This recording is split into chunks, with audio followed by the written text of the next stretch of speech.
Au pays bigoudin, un des derniers bastions de la pêche artisanale, on n'aurait jamais cru cela possible.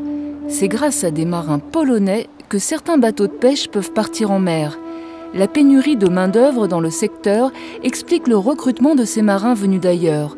En 6 ans, un quart des effectifs de marins-pêcheurs a disparu. C'est par hasard que les premiers marins polonais ont commencé à débarquer sur les quais. Depuis, leur embauche s'est un peu organisée. Sur 1300 marins inscrits au quartier maritime du Gilwinek, ils sont 8 marins polonais en ce moment. Leur nombre pourrait atteindre une quinzaine au plus fort de la saison de pêche.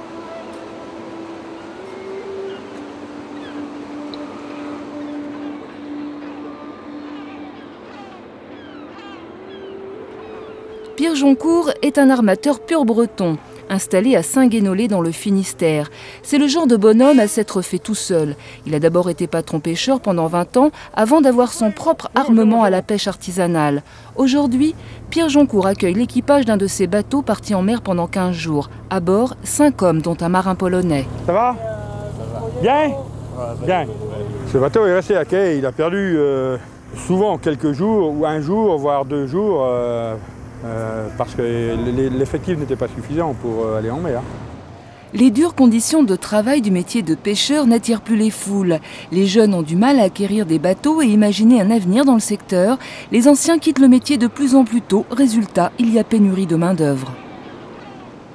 C'est pas de gaieté de cœur qu'on a fait venir ces marins-là. Hein. C'est des Polonais, ça aurait pu être des marins d'ailleurs, hein, mais on a des bateaux à faire tourner.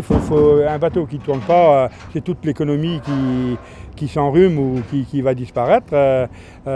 Si on continue comme ça, sans marins, sans faire venir des marins étrangers, puisqu'on ne trouve pas suffisamment de marins chez nous, on a des gros soucis à avoir dans l'avenir. Au pays bigoudin, c'est par hasard que les premiers marins polonais sont arrivés. On a eu vent de par un gars de Pinmar, donc d'origine polonaise, hein, Regniewski, dont les grands-parents ont émigré en France il y a quelques dizaines d'années. Et donc, il y en a un qui s'est installé en Pologne, qui travaille donc dans le poisson en Pologne, qui a installé une petite affaire de poisson. Et c'est par lui qu'on a pu donc faire venir les marins polonais.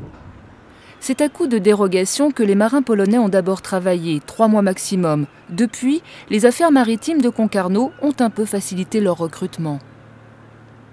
L'armateur s'adresse à la DDTE, Direction départementale du travail et de l'emploi, et va retirer un dossier type que nous avons bâti en accord avec les armateurs. Ce dossier type est rempli, complété par l'armateur, il est déposé à la NPE, puisque au départ, ce qui motive le recrutement des marins extracommunautaires, c'est l'absence sur le marché local de marins disponibles pour satisfaire à la demande. Si localement il y a des marins disponibles qui peuvent satisfaire la demande, c'est prioritaire sur l'embauche de main-d'œuvre extracommunautaire. C'est comme cela que Yann est arrivé en France en janvier 2003 pour un contrat de 6 mois. Il partage une maison à Saint-Guénolé avec un autre marin polonais. 48 ans, au chômage en son pays, il a laissé sa femme et son fils en Pologne.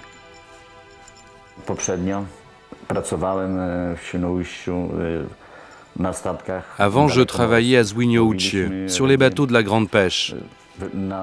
Je partais pour 6 ou 7 mois. On pêchait du poisson dans les océans du monde entier. L'entreprise dans laquelle je travaillais a fait faillite. Je n'ai plus eu de travail. Mais ce n'est pas tout. L'entreprise en question me doit 2500 $. Je n'ai aucune possibilité de me faire rembourser cet argent. J'ai fait un procès, je l'ai gagné, mais que voulez-vous? L'entreprise n'a plus d'argent. Aujourd'hui, l'affaire est chez un huissier, c'est en cours.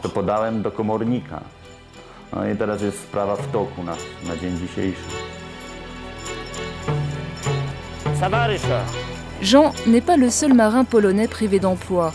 Ils sont 7000 à se retrouver sur la paille en raison de la crise qui frappe le secteur de la pêche en Pologne. Les bateaux restent en carafe dans les ports, les marins travaillent sans salaire en espérant une reprise. C'est dans un port de la Baltique que Jean a entendu parler d'emploi à la pêche en France, un rêve devenu réalité.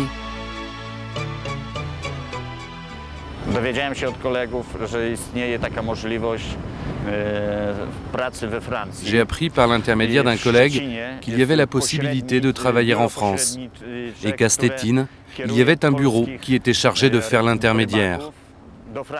C'est ce bureau qui organise le départ des pêcheurs polonais. Alors j'ai pris contact avec eux par téléphone. J'ai posé ma candidature. Je leur ai parlé de mes 29 ans d'expérience comme marin-pêcheur. Mon dossier a été envoyé en France et au bout de 3 mois, j'ai reçu une réponse positive. C'est comme ça que je suis arrivé là.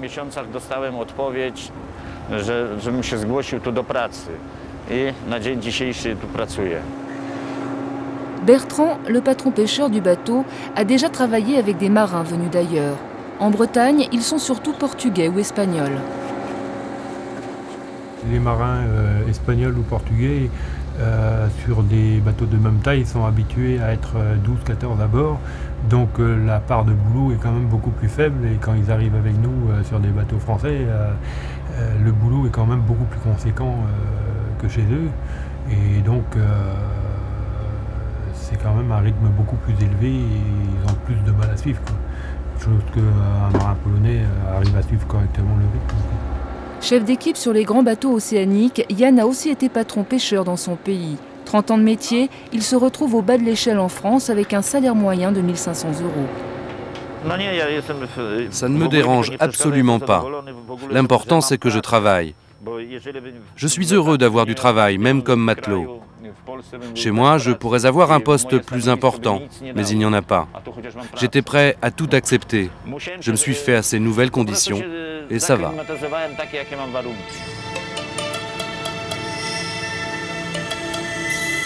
Après 3 marées, Yann commence à avoir pris ses marques sur ce bateau. Son principal problème, c'est la communication.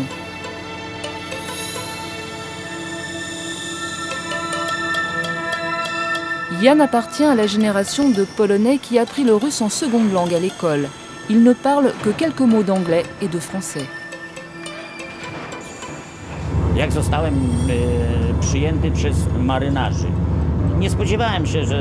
J'ai été surpris agréablement par l'accueil des marins français. Il y a beaucoup de gentillesse. Avec eux, cela se passe bien. En fait, je ne pensais pas que cela irait aussi bien. Je n'en reviens pas. Je n'ai pas de problème avec eux. Mon problème à moi, c'est plutôt la langue. Tout le temps, il faut que j'aie recours au dictionnaire pour connaître une réponse.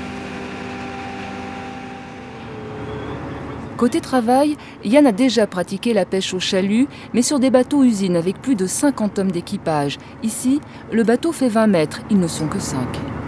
Il a fallu qu'il s'adapte aux métiers spécifiques que l'on pratique, dans la mesure où sur un bateau on n'est que 5. Donc le boulot est plus important. Mais bon, je pense que déjà c'est une personne qui est volontaire, qui n'a pas peur de travailler. Et avec son expérience qu'il avait déjà sur un système pélagique, mais bon, c'est similaire. Après, c'est une adaptation et puis c'est tout.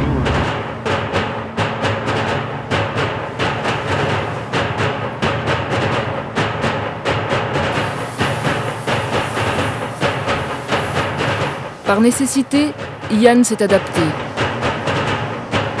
Dans son pays, on en rêve de ce métier.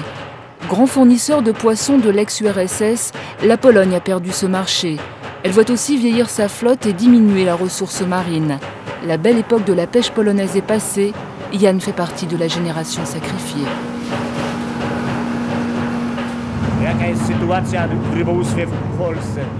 En ce moment, en Pologne, on ne peut pas dire qu'il y ait de la pêche au large. La grande pêche polonaise est morte. On peut dire que cela n'existe plus. C'est vrai qu'ici, le travail est difficile. On travaille beaucoup. Quand il y a un filet de déchiré, il faut le réparer rapidement.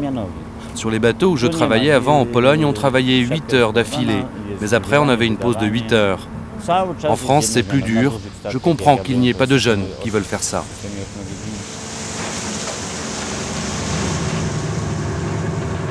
L'attrait de bons salaires ne suffit plus à attirer et faire rester les marins français.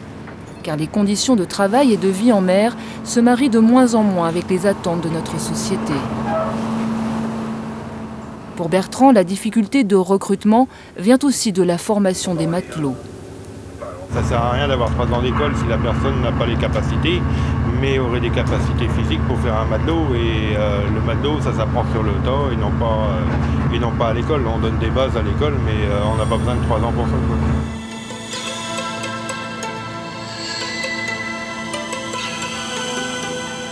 La pêche dans le seul Finistère aurait besoin d'une centaine de marins chaque année. La moitié sort des lycées maritimes tous les 2 ans.